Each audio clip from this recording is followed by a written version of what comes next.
દોહા Hong Kong ફ્લાઇટનું emergency landing ત્યારે Ahmedabad airport પર emergency landing કરવામાં આવ્યું છે। કતાર એરવેઝની ફ્લાઇટમાં ટેકનિકલ ખામી સર્જાતા આજે ફ્લાઇટ છે તે લેન્ડ કરવામાં આવી છે તો ફાયરની ટીમો સ્ટેન્ડ બાય રાખવામાં આવી છે।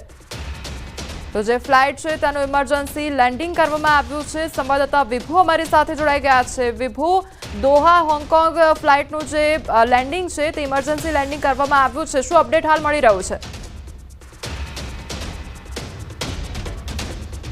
જે ફ્લાઇટ હતી કતાર એરલાઇન્સની આ ફ્લાઇટ છે અને દોહાથી હોંગકોંગ જઈ રહી હતી, પરંતુ વચ્ચે ટેકનિકલ ખામી આવતાની સાથે જ અમદાવાદ એરપોર્ટ એટીસી સંપર્ક કરવામાં આવ્યો અને ત્યારબાદ ફ્લાઇટને લેન્ડ કરવા માટેની પરમિશન લેવામાં આવી છે। અમદાવાદ એરપોર્ટના ઇન્ટરનેશનલ ઉપર અત્યારે આ ફ્લાઇટનું સફળ લેન્ડિંગ છે તે કરી દેવામાં આવ્યું છે। સાથે જ આજે કોલ મળતા ટેકનિકલ ખામી હોવાનો કોલ મળતાની સાથે જ ફાયરના ઓફિસરો પણ જે અમદાવાદ એરપોર્ટ પર પહોંચ્યા હતા, સાથે પોલીસ પણ અમદાવાદ એરપોર્ટ પર પહોંચી હતી, પરંતુ સફળ લેન્ડિંગ થઈ જતાની સાથે જ લોકોએ પણ રાહતનો શ્વાસ લીધો છે, કારણ કે દોહાથી હોંગકોંગ આ ફ્લાઇટ જઈ રહી હતી, મોટી સંખ્યામાં મુસાફરો છે। હાલ તો જાણવા મળ્યું છે કે આ ફ્લાઇટમાં ટેકનિકલ ખામી હતી, પરંતુ હવે તેની તપાસ થઈ રહી છે। જી વિભુ, સમગ્ર માહિતી બદલ આપનો આભાર।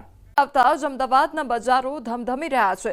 લોકો મોટી સંખ્યામાં બજારોમાં ખરીદી કરવા માટે પહોંચી રહ્યા છે। લોકો ઘર સુશોભનની વસ્તુઓ સાથે સ્થાનિક ઉદ્યોગોને પ્રોત્સાહન મળી રહે છે તે માટે માર્કેટમાં ખરીદી કરી રહ્યા છે। માટી, કોડિયા, તોરણ, કપડાં, બૂટ, ચપ્પલ લોકો લોકલ માર્કેટમાંથી ખરીદે છે। માત્ર અમદાવાદના લોકો નહીં પરંતુ બહારથી આવતા લોકો પણ અમદાવાદના લોકલ માર્કેટને પસંદ કરી રહ્યા છે, જેની પાછળનું કારણ વડાપ્રધાન નરેન્દ્ર મોદીની સ્વદેશી વસ્તુઓ ખરીદવાની પહેલ છે। સાથે લોકલ માર્કેટમાં ખરીદી કરીને લોકો વિદેશની નહીં પરંતુ સ્વદેશી વસ્તુઓને અપનાવી રહ્યા છે।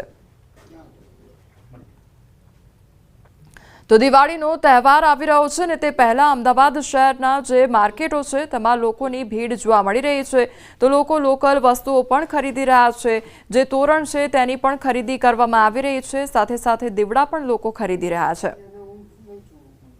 ઘણી સારી છે ઓફલાઈન ખરીદી, એમાં ફ્રોડ થવાનો કોઈ ચાન્સ નથી। ઓફલાઈન ખરીદીમાં બધા જે માલિકો છે એમની રોજીરોટી બી બની રહે, ફ્રોડ ઓછા થાય અને તમે ભાવતાલ કરી શકો એમની સાથે। મારા ભાઈની 4 દુકાનો છે, એ રોજ એવું કહે છે કે તમે ઓફલાઈન ખરીદી કરો, બધાનું ગુજરાન ચાલે। ઓનલાઈનમાં બહારથી શું ચાલે બધું આપણને ખબર નહીં હોતી। મોદી સરકારે બહુ ઘણું બધું અત્યારે કર્યું છે આપણા માટે, તો એમને સાથ આપવો જોઈએ। અને તમે આ નાના ગુજરાન ચાલો બધાના। આપણા દિવાળી તો બહુ મોટો તહેવાર કહેવાય, આખા વર્ષનો તહેવાર ગુજરાન ચાલો બધા ગરીબોનું, મધ્યમ વર્ગનું। જો આપણે જ ઓનલાઈન ખરીદી કરીશું તો પછી આ ઓફલાઈનવાળા બિચારા બેસી રહેશે। એના કરતાં આપણે સાથ સહકાર આપવો જોઈએ આપણા વડાપ્રધાનને। સારું છે ઓફલાઈન જ ખરીદી કરાય, જેથી અમુક લોકોને હેલ્પ બી થાય અને આપણે જોઈને બી લઈ શકીએ અને પ્લસ રિવ્યૂ બી સારા હોય, કાપડ જોઈ શકીએ, મટીરિયલ જોઈ શકીએ। એટલે બને ત્યાં સુધી ઓફલાઈન કરો, જે ગરીબ હોય એમને મદદ કરો। ઓનલાઈન કરતાં ઓફલાઈનવાળું સારું છે।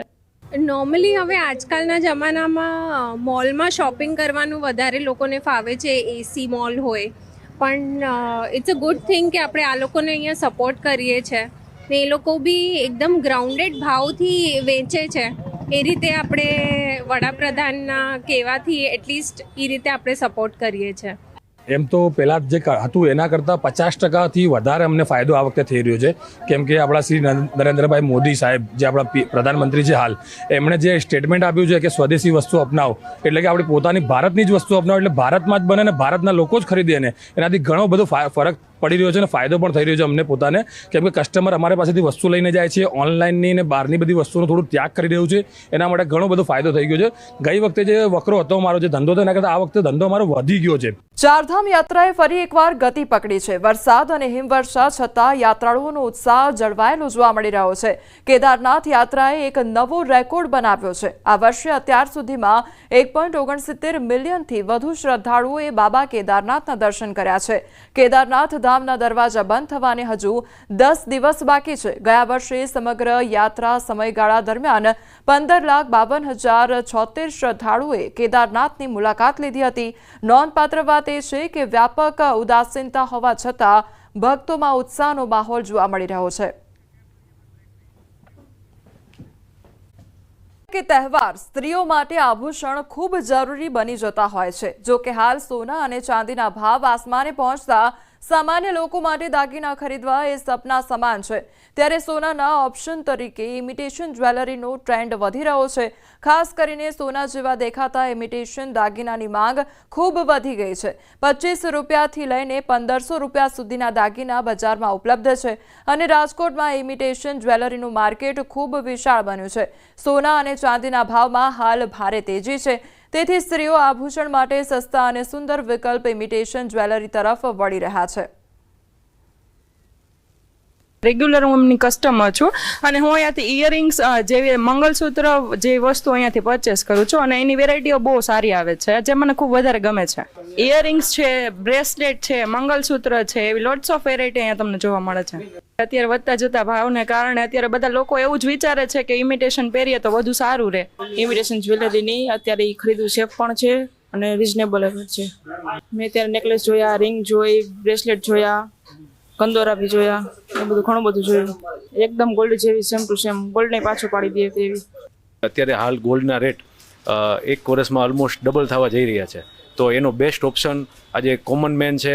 હવે તો મિડલ ક્લાસ જે છે એ લોકો ઇમિટેશનને અત્યારે પ્રાધાન્ય આપવા માંડ્યા છે. એનું કારણ છે કે ઇમિટેશન જ્વેલરીમાં પણ હવે ખૂબ સારી સોના જેવી જ મેકિંગ થવા માંડી છે. લોકો મેન્યુફેક્ચરિંગમાં પણ ખૂબ સારો બદલાવ લાવી રહ્યા છે. ચાઇના સાથે પણ હરીફાઈ કરવા માટે લોકો ક્વોલિટી ઉપર પણ ફોકસ કરી રહ્યા છે. આ બધાનું કોમ્બિનેશન થઈને છેલ્લે અલ્ટિમેટલી જે ઉપભોક્તા છે એને ખૂબ સારો બેનિફિટ મળી રહે છે. પહેલાં શું હતું કે ઇમિટેશન જ્વેલરી તો સેલ થતી જ, પણ સોનાની અવેજી તરીકે ના થતી, એક ફેન્સી જ્વેલરી તરીકે સેલ થતી.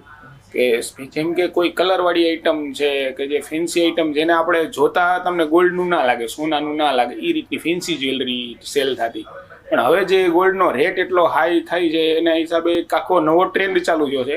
ઇમિટેશન જ્વેલરીની અંદર સોનાનો જે લુક આવે છે, સોનામાં જે ડલનું કામ છે, ઉપર નિખરીને આવે છોલનું કામ છે, એ જે સોનામાં સેલ થતું ને એ આખું હવે ઇમિટેશનમાં ડાયવર્ટ થયું છે. ઇમિટેશનમાં સોના દેખાય, સોના જેવું દેખાય ને એવો ટ્રેન્ડ આખો નવો ચાલુ થયો છે.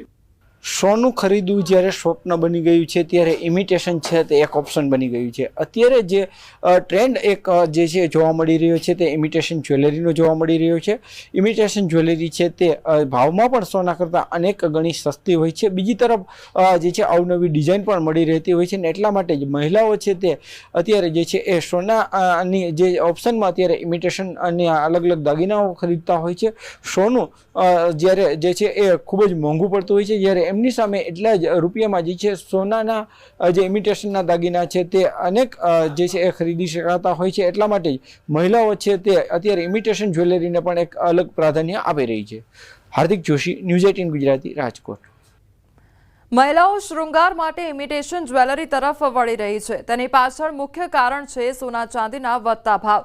2025માં 10 ગ્રામ 24 કેરેટ સોનાનો ભાવ 1,21,430 પર પહોંચ્યો છે, જ્યારે 2015માં આ ભાવ માત્ર ₹26,343 હતો.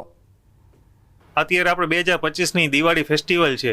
આવતા વર્ષની દિવાળી એટલે 2026ની દિવાળીના એન્ડ સુધી આપણે ભાવમાં જોઈએ તો સોનું છે $4,045, $4,500 આસપાસ પણ જઈ શકે તો નવાઈ નહીં.